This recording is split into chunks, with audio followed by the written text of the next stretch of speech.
नमस्कार दोस्तों, जय श्री राधे कृष्णा। आज हम आपके लिए श्री राम जी की पवित्र जन्म कथा राम नवमी पर पढ़ी जाने वाली कथा लेकर आए हैं। कथा सुनने के बाद आप हमारे चैनल को सब्सक्राइब करें, बेल आइकन को प्रेस करें ताकि हमारी वीडियो की नोटिफिकेशन सबसे पहले आप तक पहुंचे। वीडियो को लाइक और शेयर जरूर करें। रामायण और रामचरितमानस हमारे पवित्र ग्रंथ हैं। तुलसीदास जी ने श्री राम को ईश्वर मानकर रामचरितमानस की रचना की है, किंतु आदि कवि वाल्मीकि ने अपने रामायण में श्री राम को मनुष्य ही माना है। तुलसीदास जी ने रामचरितमानस को राम के अभिषेक के बाद समाप्त कर दिया। वही आदि कवि श्री वाल्मीकि ने अपने रामायण में कथा को आगे श्री राम प्रयाण तक वर्णित किया है। महाराजा दशरथ ने पुत्र प्राप्ति हेतु यज्ञ आरंभ करने की ठानी।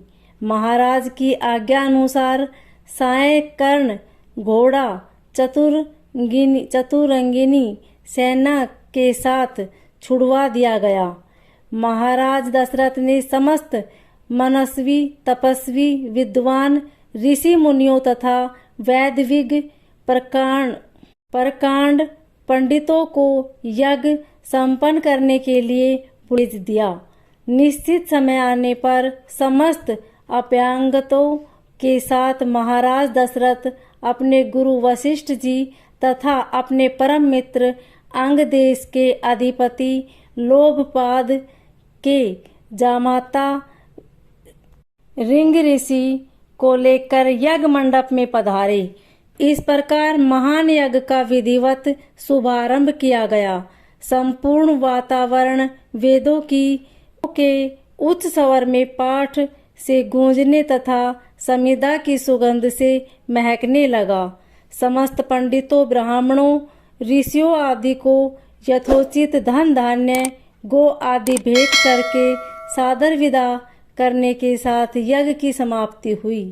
राजा दशरथ ने यज्ञ के प्रसाद चरा खीर को अपने महल में ले जाकर अपनी तीनों रानियों में वितरित कर दिया। प्रसाद ग्रहण करने के परिणाम स्वरूप तीनों रानियों ने गर्भ धारण। जब चैत्र मास के शुक्ल पक्ष की नवमी तिथि को पुनर्वसु नक्षत्र में सूर्य, मंगल, शनि, बृहस्पति तथा शुक्र अपने अपने उच्च स्थानों में विराजमान थे, करक लगन का उदय होते ही महाराज दशरथ की बड़ी रानी कौशल्या के गर्भ से एक शिशु का जन्म हुआ, जो कि नील वर्ण चुंबकीय आकर्षण वाले, अत्यंत तेजोमय, परम कांतिवान तथा अत्यंत सुंदर था। उस शिशु को देखने वाले देखते ही रह जाते थे। इसके पश्चात शुभ नक्षत्रों में शुभ घड़ी में महारानी कैकेयी के एक तथा तीसरी रानी सुमित्रा के 2 तेजस्वी पुत्रों का जन्म हुआ।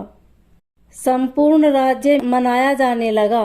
महाराज के 4 पुत्रों के जन्म के उल्लास में गंधर्व गान करने लगे और अप्सराएं नृत्य करने लगी। देवता अपने विमानों में बैठकर पुष्प वर्षा करने लगे।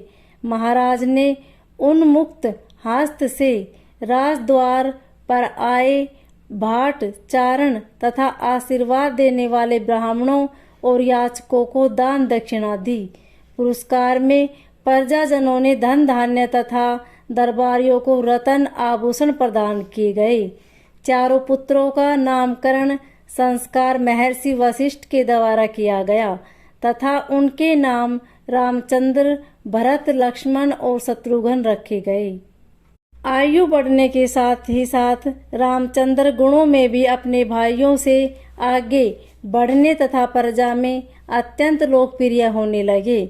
उनमें अत्यंत विलक्षण प्रतिभा थी, जिसके परिणाम स्वरूप अल्पकाल में ही वे समस्त विषयों में पारंगत हो गए। उन्हें सभी प्रकार के अस्त्र शस्त्रों को चलाने तथा हाथी, घोड़े एवं सभी प्रकार के वाहनों की सवारी में उन्हें असाधारण निपुणता प्राप्त हो गई। वे निरंतर माता पिता और गुरुजनों की सेवा में लगे रहते थे। उनका अनुसरण शेष 3 भाई भी करते थे। गुरुजनों के प्रति जितनी श्रद्धा भक्ति इन चारों भाइयों में थी, उतना ही उनमें परस्पर प्रेम और सौहार्द भी था। महाराज दशरथ का हृदय अपने चारों पुत्रों को देखकर गर्व और आनंद से भर उठता था।